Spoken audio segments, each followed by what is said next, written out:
حضرت مریم علیہ السلام کی والدہ ماجدہ حضرت حسنہ جب حاملہ ہوئی تو انہوں نے اسی وقت یہ کہا کہ وہ ہونے والی اولاد کو اللہ کے نام پر بیت المقدس کی خدمت کے لیے وقف کر دیں گی۔ جب عمران کی بیوی نے کہا تھا، اور اب میں نے نظر مانی ہے کہ میرے پیٹ میں جو بچہ ہے میں اسے ہر کام سے آزاد کر کے تیرے لیے وقف کروں گی، میری اس نظر کو قبول فرما، بے شک تو سنے والا ہے، ہر چیز کا علم رکھتا ہے۔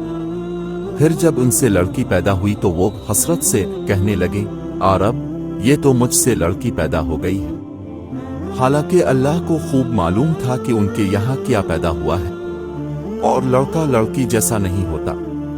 میں نے اس کا نام مریم رکھ دیا ہے، اس کا نام مریم رکھ دیا ہے، اور میں اسے اور اس کی اولاد کو شیطان مردود سے حفاظت کے لیے آپ کی پناہ میں دیتی ہوں۔ چنانچہ اس کے رب نے اس مریم کو باطریق احسن قبول کیا اور اسے بہترین طریقے سے پروان چڑھایا۔ آپ کا بچہ کامیاب ہو سکتا ہے۔ 12 مفسرین نے ان آیات کی تفسیر کرتے ہوئے لکھا ہے کہ مسلمان والدین کو ان آیات سے درج ذیل ہدایات ملتی ہیں۔ ایک بچہ جب ماں کے پیٹ میں ہو تبھی سے اپنے بچے کے لیے زبانی اور قلبی نیک تمنا میں رکھنے کے ساتھ ساتھ اس کے لیے اللہ تعالیٰ سے اہتمام سے دعائیں مانگنی چاہیے۔ دو ماں اور باپ دونوں کا حق ہے کہ وہ باہمی مشورے سے بچے کا نام رکھیں۔ 3 جو والدین بچے کی پیدائش سے پہلے ہی اپنے بچوں کے نیک اور صالح ہونے کی دعائیں کرتے رہتے ہیں، پیدائش کے بعد ان دعاؤں کے اثرات ان کے بچوں کی زندگی میں ظاہر ہوتے ہیں۔ اولادال صرف اللہ دیتا ہے، اس لیے اللہ ہی سے اولاد مانگنی چاہیے۔ 5 اولادال اللہ کا انعام اور فضل ہے، لہٰذا اللہ کے احکام کی اطاعت کے ساتھ تربیت کرنی چاہیے۔ 6 اولاد کا سب سے بڑا حق یہ ہے کہ اسے دین کی محنت کے لیے تیار کیا جائے۔ اب 100% ذمہ دار ہیں۔ عبداللہ بن عمر رضی اللہ تعالی عنہما بیان فرماتے ہیں کہ میں نے رسول کریم صلی اللہ علیہ وسلم کو یہ فرماتے ہوئے سنا، تم سب ذمہ دار ہو اور تم سب سے تمہاری ذمہ داری اور رعایا کے بارے میں پوچھا جائے گا، تم اس کے جواب دہ ہو۔ حکمران اپنے رعایا کا ذمہ دار ہے اور اس سے اس کی رعایا کے بارے میں پوچھا جائے گا، وہ اس کا جواب دہ ہے۔ مرد اپنے گھر والوں کا ذمہ دار ہے، اس سے اس ذمہ داری کا پوچھا جائے گا۔ عورت اپنے خاوند کے گھر کی ذمہ دار ہے، اس سے اس بارے میں پوچھا جائے گا۔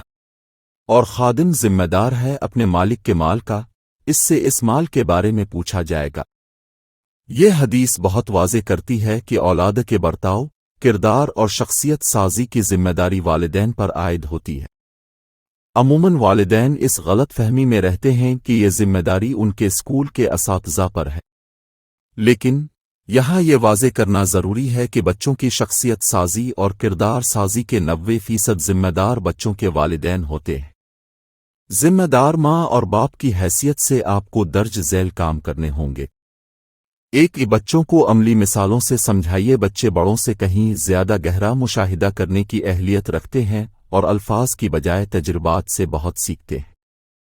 ذمہ دار والدین اپنے بچوں کے لیے ایسی مثال بنتے ہیں جن کے ذریعے ان کے بچے درست برتا سیکھتے اور اختیار کرتے ہیں۔ مثلاً اگر آپ کا بچہ کامیاب ہو سکتا ہے، آپ ماں باپ بننے والے ہیں، بچوں میں تحمل اور صبر کی خوبی پیدا کرنا چاہتے ہیں تو انہیں اس کے بارے میں بتانے کی بجائے خود روز مرہ کاموں میں تحمل اور صبر سے کام لیجیے۔ آپ کے بچے عملی طور پر مضبوط بنیادوں پر یہ خوبی سیکھ پائیں گے۔